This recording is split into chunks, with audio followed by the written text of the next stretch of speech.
చూసిండు కదా, విడిపోదాం అనుకున్నోళ్ళు ముషిముషిగా నవ్వుకుంటా ఎట్ల దండలు మార్చుకుంటాన్రో.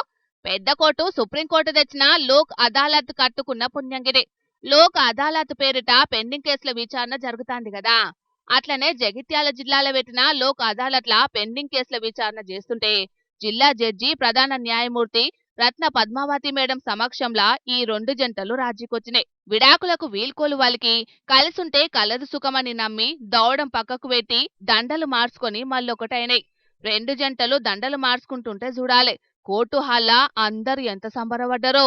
కండ్లు విండుకుంటా ఏడ్చేటోళ్ళు ఏడ్చిండు, తూడ్చేటోళ్ళు దూడ్చిండు, చేతులెత్తి చప్పట్లు కొట్టేటోళ్ళు చప్పట్లు కొట్టిండ్రు. ఇగో ఈ జంటది రాయకల్ మండలం ఇటిక్యాలనట. ఆలు మొగల పేరు వెంకటేష్ హరిత. కట్నం పెట్టిందంటనోళ్ళ ఇలా కాపురంల చిచ్చు. అప్పటి సంధి ఎడమొఖం పెడమొఖం అన్నట్టు వేరువేరుగా బతుకుతాండ్రు.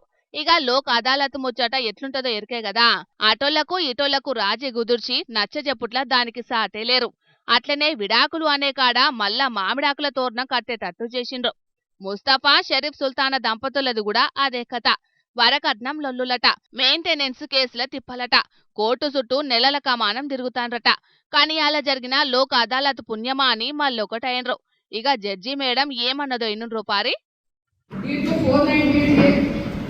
కేసులో ఇద్దరు కూడా ఒక అండర్స్టాండింగ్ వచ్చి ఈ యొక్క లోక్ అదాలత్ ఇనిషియేషన్ వల్ల next concern advocate on record వాళ్ళ యొక్క కన్విన్సింగ్ వాళ్ళు చెప్పడం వల్ల వీళ్ళిద్దరూ కూడా రాజీ కుదుర్చుకుని ఇద్దరు కలిసి ఉంటారని నిర్ణయించుకోవడం నిజంగా హర్షించదగిన విషయం. అందరూ కూడా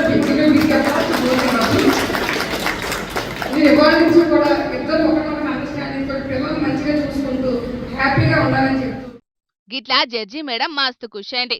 రెండు జంటలను మస్తు మెచ్చుకున్నది. మంచిగా కలిసిండుండ్రని దీవనార్థులు కూడా పెట్టింది. ఎంతటి లొల్లులైనా రాజీ పడితేనే పరిష్కారం దొరుకుతుందని చెప్పింది మేడం. ఏదేమైనా కోర్టు కేసులల్లా అయ్యే జాప్యం చేయంగా న్యాయం దక్కుతలేదని కొందరు తన్లాడతారు కదా, ఆ జాప్యం చేయంగానే ఈ రెండు జంటలు మళ్ళా కలిసినయోల్లా గిట్లా. లేదంటే క్షణికావేశంలా గప్పుడే కాపురాలు కూలిపోయాయి. అందుకే అంటారు ఎంతటి గాయమైనా కాలం మాన్పుతుందని. దేనికైనా ఓపిక కావాలలో. ఏమంటారు?